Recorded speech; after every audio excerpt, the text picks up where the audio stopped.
Hello दोस्तों, welcome to our channel ASV knowledge. तो दोस्तों, आज की हमारी कहानी उन लोगों के लिए बेहद ही खास होने वाली है जो लोग ट्रेडिंग करते हैं या ट्रेडिंग करने के बारे में सोचते हैं, क्योंकि ये मूवी एक ऐसी ट्रेडर के बारे में है जिसे ट्रेडिंग का टी भी नहीं आता था, लेकिन ट्रेडिंग की दुनिया में कदम रखने की ललक ने इस ट्रेडर को दुनिया की सबसे अमीर लड़की बना दिया था। अब वो किस तरह से अमीर बनती है ये तो मूवी देखने के बाद ही पता चलेगा। तो बिना टाइम वेस्ट किए वीडियो को शुरू करते हैं। तो दोस्तों, मूवी की शुरुआत में हमें एक लेडी को दिखाया जाता है जिसका नाम रोजी है। वो अपने अपार्टमेंट के बेसमेंट में बैठकर किसी से फोन पर बात करती है और वो फोन पर कहती है कि क्या मेरी बात मिस्टर वॉशिंगटन से हो रही है। तो सामने से आवाज आती है, हाँ मैं वॉशिंगटन बोल रहा हूँ। इसके बाद वो कहती है, हाय मिस्टर वॉशिंगटन, मैं अमांडा बात कर रही हूँ। मैं क्रेडिट कार्ड सेफ्टी बोर्ड से आपको कॉल कर रही हूँ। दरअसल आपके अकाउंट में शो हो रहा था कि आपने काफी सारी महंगी चीजों की खरीदारी करी है। तब सामने से वो आदमी कहता है कि मैंने तो ऐसी कोई शॉपिंग नहीं की है और मेरा कार्ड तो मेरे वॉलेट में है। इसके बाद रोजी कहती है कि सर ये तो बहुत ही अच्छी बात है, क्या आप अपने कार्ड का नंबर हमें कंफर्म करवा सकते हैं। इसके बाद वो जल्दबाजी में अपने कार्ड की सारी डिटेल रोजी के साथ शेयर कर देता है।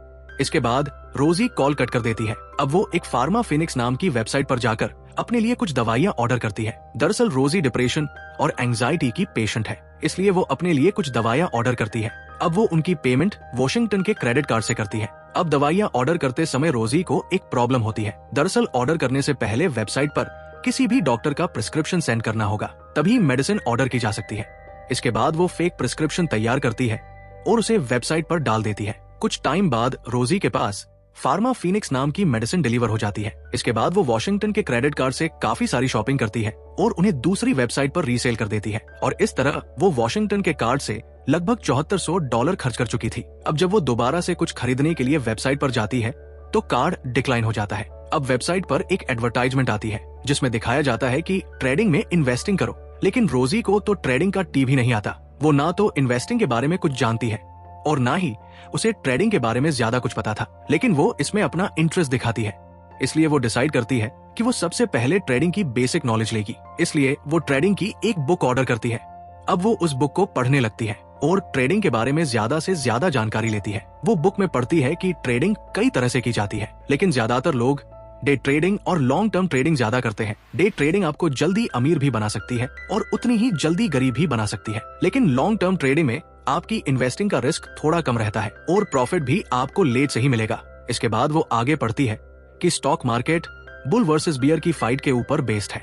बुल का मतलब ग्रीन कैंडल और बियर का मतलब रेड कैंडल, यानी कि अगर आपकी स्ट्रेटजी के हिसाब से आपको लग रहा है कि प्राइस हाई जाएगा और आप उस स्टॉक को हाई होने से पहले ही बाय कर लेते हो और इसे ही बुल कैंडल कहते हैं। लेकिन अगर इसके ऑपोजिट स्टॉक का प्राइस नीचे गिरता है और रेड कैंडल बनती है, यानी कि शॉर्ट पीरियड टाइम के लिए स्टॉक को सेल करते हो, इसे ही बियर पोजीशन कहते हैं। इसके बाद वो आगे पढ़ती है कि आपको मार्केट में बने रहने के लिए लंबे समय तक मार्केट में टीके रहना पड़ेगा। अब बुक के लास्ट पेज में लिखा था कि लक ही आपकी विनिंग का मोस्ट इंपॉर्टेंट फैक्टर होने वाला है, लेकिन आप कभी भी अपने लक को नहीं हरा पाएंगे। अब जब रोजी इस बात को पढ़ती है तो उसे ये बात अच्छी नहीं लगती, इसलिए वो उस पेज को फाड़ देती है और उस पेज को दीवार पर लगा देती है। वो डिसाइड करती है कि वो डे ट्रेडिंग करेगी, क्योंकि रोजी जल्द से जल्द अमीर बनना चाहती थी। इसके बाद वो अपने लैपटॉप पर किसी डे ट्रेडिंग साइट पर लॉग इन करती है, जहां पर लोग स्टॉक मार्केट से जुड़ी अपनी अपनी स्ट्रेटजी को डिस्कस करते थे।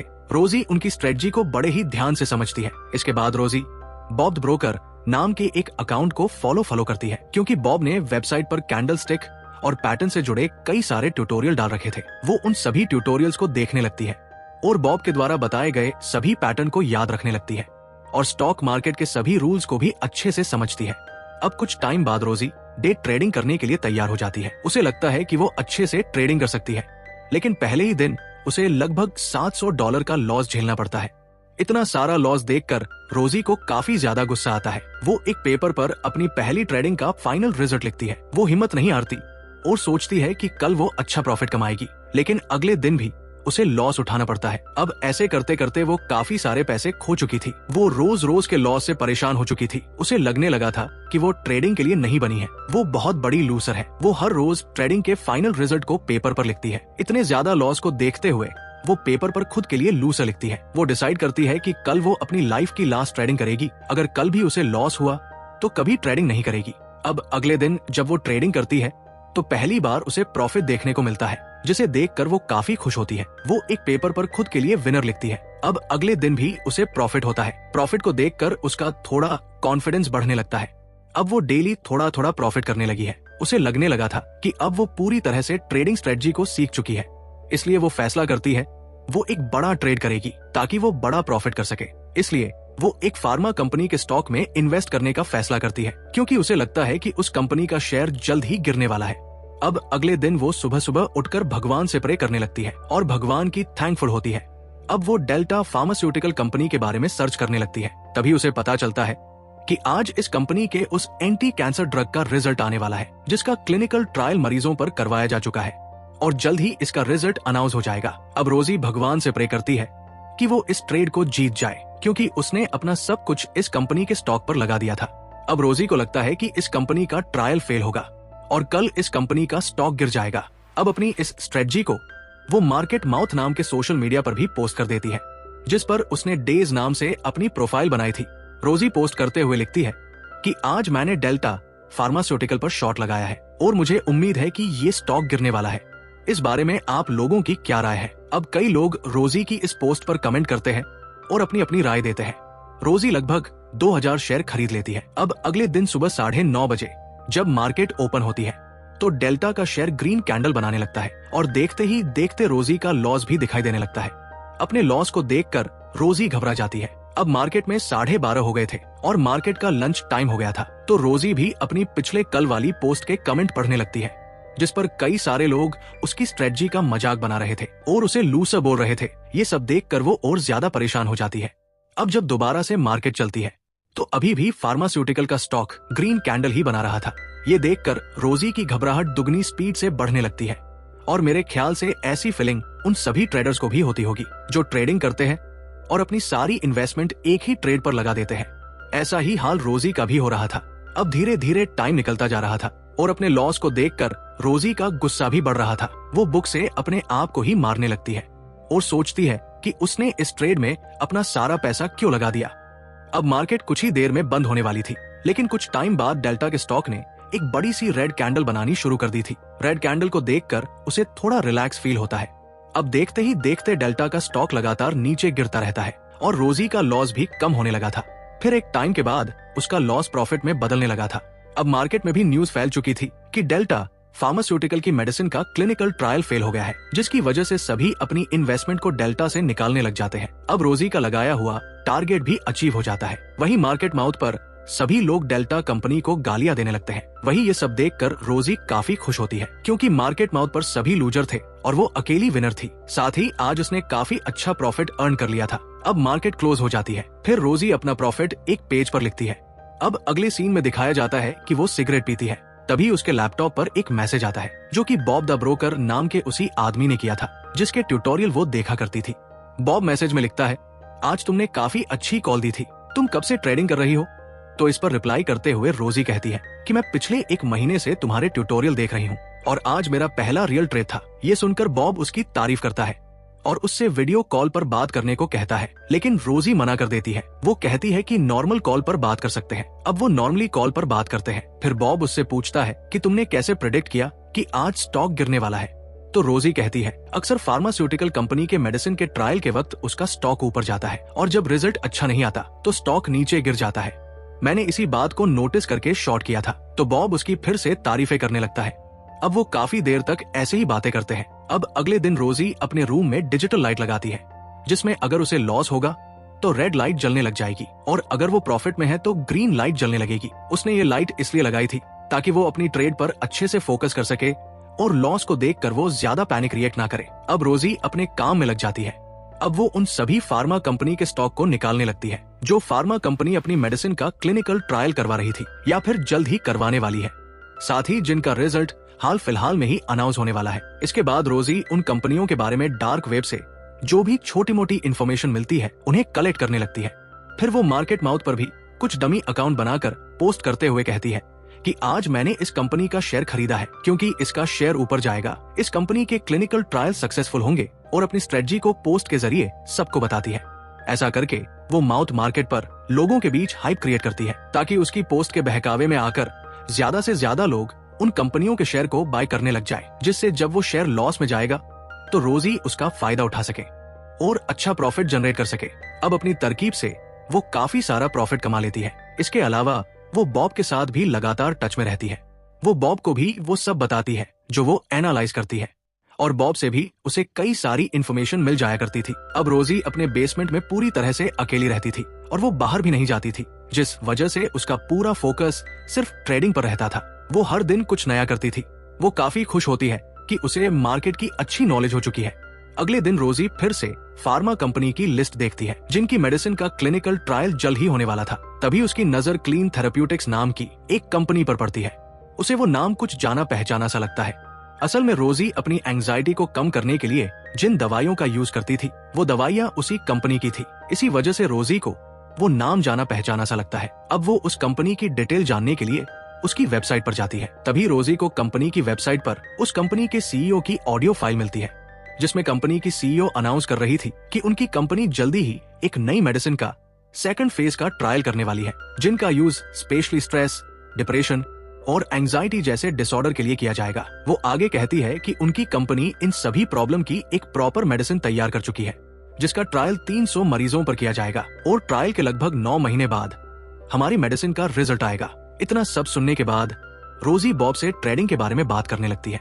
तभी बॉब उससे कहता है कि तुम काफी अच्छी ट्रेडर हो, इसलिए मैं तुम्हें एक बार अपने बॉस से मिलवाना चाहता हूँ। मैं उम्मीद करता हूँ कि तुम मुझे निराश नहीं करोगी। वो कहती है कि मुझे खुशी होगी और मैं वादा करती हूँ कि मैं तुम्हें और तुम्हारे बॉस को डिसअपॉइंट नहीं करूंगी। इसके बाद बॉब कहता है कि ठीक है, कल तुम BPMQ आ जाना, फिर मैं अपने बॉस के साथ तुम्हारी मीटिंग करवा दूंगा। अब रात हो जाती है। रोजी सो रही थी, लेकिन अचानक उसकी आंख खुल जाती है। वो देखती है कि बारिश हो रही है और घर की लाइट भी जा चुकी थी। वो परेशान हो जाती है क्योंकि कल उसे मार्केट में पैसा लगाना था, लेकिन बिना लाइट के वो कुछ नहीं कर पाएगी। वो सोचती है कि सुबह तक लाइट आ जाएगी, इसलिए वो सोने चली जाती है। अब अगले दिन जब उसकी आंख खुलती है तो वो देखती है कि अभी भी बारिश हो रही थी। उसके घर में इलेक्ट्रिसिटी नहीं थी। वहीं मार्केट का भी टाइम हो चुका था।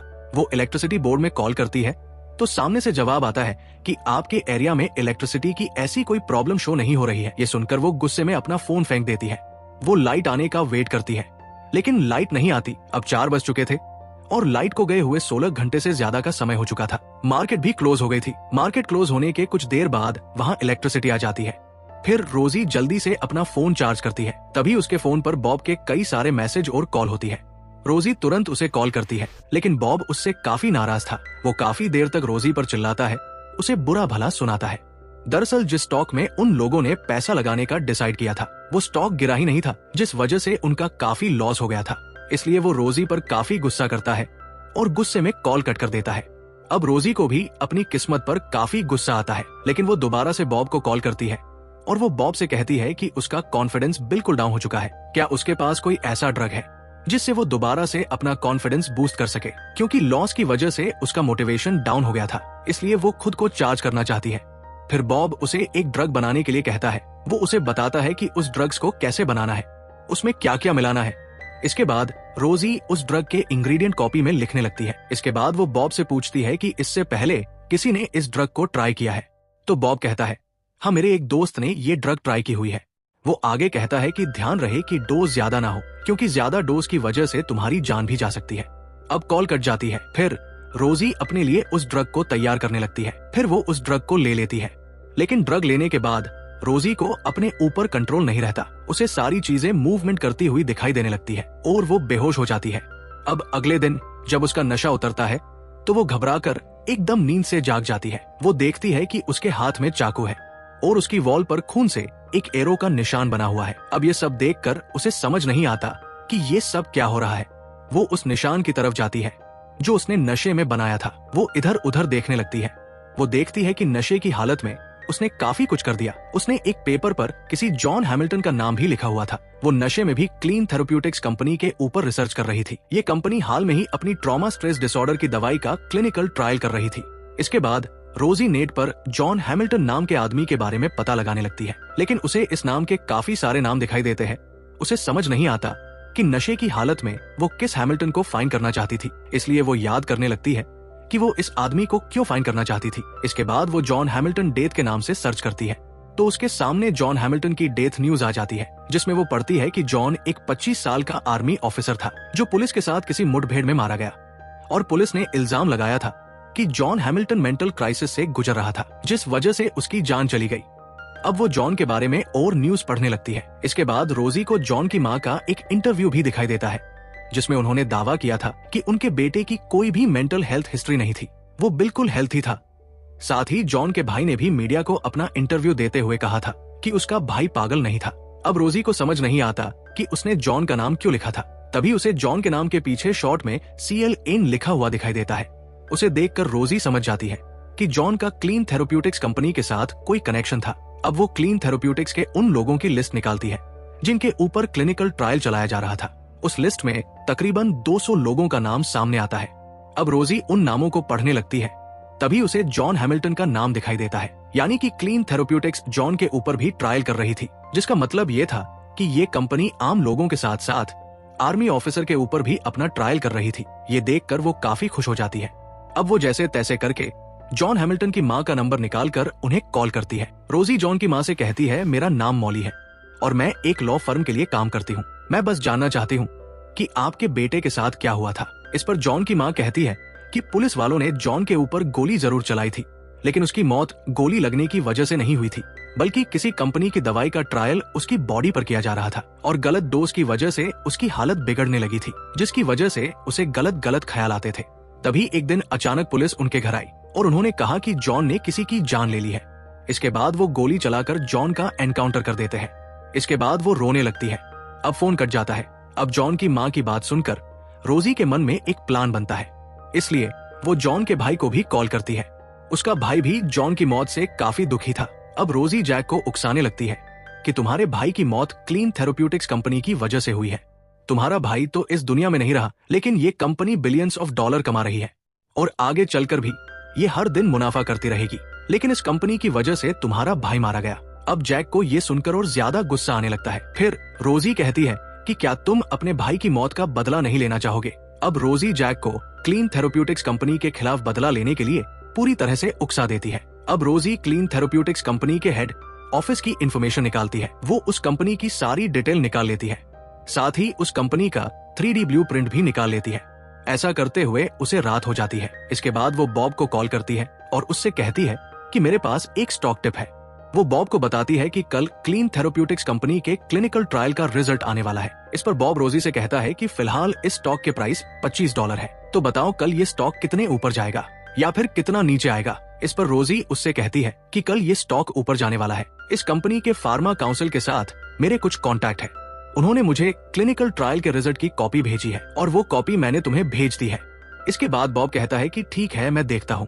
अब बॉब उससे पूछता है कि इस कंपनी का रिजल्ट कब तक आएगा, तो रोजी उससे कहती है कि इसी फ्राइडे को ये कंपनी अपना रिजल्ट अनाउंस कर देगी और अगर मेरी प्रेडिक्शन सही निकली तो तुम मेरे बारे में अपने बॉस को बताओगे। इस पर बॉब उससे कहता है कि अगर तुम सही निकली तो मैं इस बारे में किसी को भी बताने के लिए तैयार हूँ। अब अगले दिन जब मार्केट ओपन होती है तो क्लीन थेरेप्यूटिक्स का शेयर लगातार ऊपर जाने लगता है, जो कि अब $27 तक जा चुका था। फिर बॉब उसे कॉल करके बताता है कि तुम्हारे कहने पर उन लोगों ने क्लीन थेरेप्यूटिक्स के 1 मिलियन शेयर खरीद लिए हैं और मैंने अपने बॉस को तुम्हारे बारे में भी बता दिया है और अगले हफ्ते तक मैं तुम्हें उनसे मिलवा दूंगा। अब कॉल कट जाती है, लेकिन रोजी को बॉब की बातों पर यकीन नहीं होता, इसलिए वो कोल्ड क्रिएटिव कैपिटल नाम की एक कंपनी में कॉल करती है।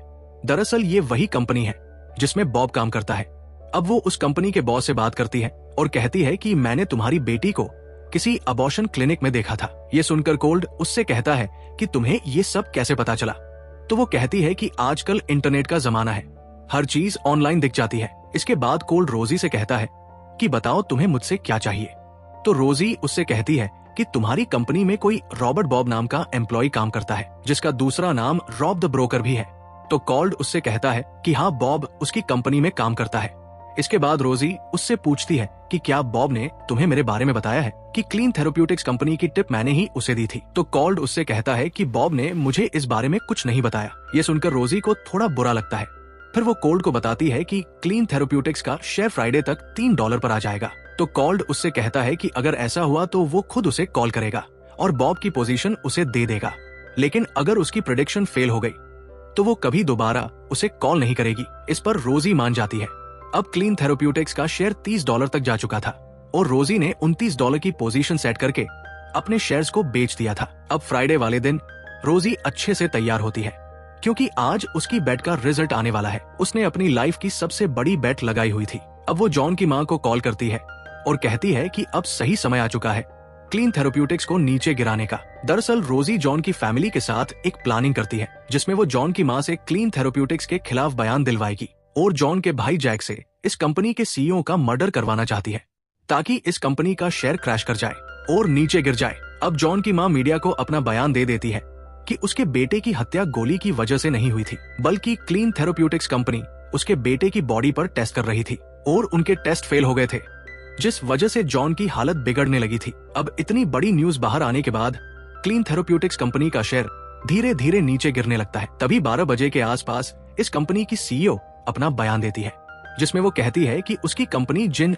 200 लोगों के ऊपर टेस्ट कर रही थी उसमें किसी का नाम भी जॉन हैमिल्टन नहीं था और इसकी लिस्ट भी वो प्रूफ के साथ सबको देने के लिए तैयार है। अब जैसे ही क्लीन थेरेप्यूटिक्स की सीईओ का बयान आता है तो फिर से उसके शेयर का प्राइस स्टेबल हो जाता है। ये देखकर रोजी थोड़ी उदास हो जाती है। फिर वो जॉन के भाई जैक को कॉल करती है और उसे क्लीन थेरेप्यूटिक्स की बिल्डिंग में जाने के लिए कहती है। साथ ही वो उसे एक पार्सल के बारे में भी बताती है जो उसने डिलीवर करवाया था। उस पार्सल में हथियार होता है। अब जैक क्लीन थेरेप्यूटिक्स की बिल्डिंग में पहुंच जाता है। रोजी उसकी अंदर जाने में हेल्प करती है क्योंकि वो पहले ही इस बिल्डिंग का 3D ब्लूप्रिंट निकाल चुकी थी। अब जैक उस रूम में चला जाता है जहां इस कंपनी की सीईओ अपना इंटरव्यू दे रही थी। तभी गोली चलने की आवाज आती है और सबको पता चल जाता है कि क्लीन थेरेप्यूटिक्स की सीईओ के साथ कुछ हो गया है क्योंकि ये बयान लाइव आ रहा था। अब गोली की आवाज सुनकर रोजी भी थोड़ी सहम जाती है। तभी वो देखती है कि क्लीन थेरेप्यूटिक्स का शेयर क्रैश कर गया है और वो बहुत तेजी के साथ नीचे आ रहा है।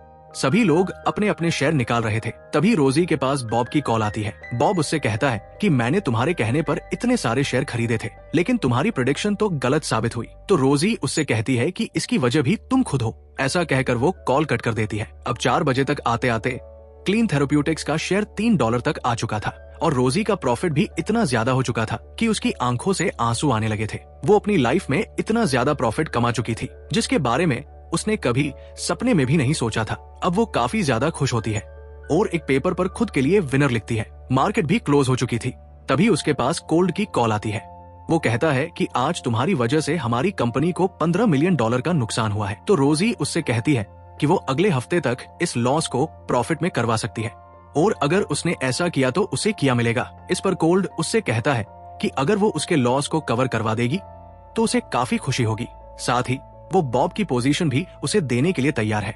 लेकिन रोजी उससे कहती है कि मुझे बॉब से भी बड़ी पोजीशन चाहिए। साथ ही बॉब को भी कंपनी से फायर करना होगा। तो कोल्ड उसकी बात मान लेता है और उससे कहता है कि मंडे को 9 बजे वो उसके ऑफिस में मिले। इस पर रोजी कहती है कि ठीक है, मैं 9 बजे तुम्हारे ऑफिस में आ जाऊंगी। अब रोजी अपने सभी पेपर्स को जला देती है। वो अपने विनिंग अमाउंट से काफी ज्यादा खुश होती है। अब वो कई महीने बाद अपने अपार्टमेंट से बाहर आती है और यही इस मूवी का एंड हो जाता है। उम्मीद है दोस्तों आपको ये कहानी पसंद आई होगी और मेरी तरह आप लोगों ने भी इस कहानी से काफी कुछ सीखा होगा। अच्छा, अगर मैं अपनी बात करूं तो मुझे इस कहानी से ये सीखने को मिला है कि जहाँ चाह है वही राह है। यानी कि अगर हम डिसाइड कर ले कि हमें क्या हासिल करना है और उसे पाने के लिए हम किसी भी हद तक चले जाएं, तो उस चीज को हमारा बनने से कोई नहीं रोक सकता। वैसे इस कहानी से आपने क्या सीखा, कमेंट बॉक्स में अपनी राय जरूर बताना और जाने से पहले वीडियो को लाइक और चैनल को सब्सक्राइब करना मत भूलना। मिलते हैं अगली वीडियो में। तब तक के लिए अपना और अपनी फैमिली का ध्यान रखें। राधे राधे।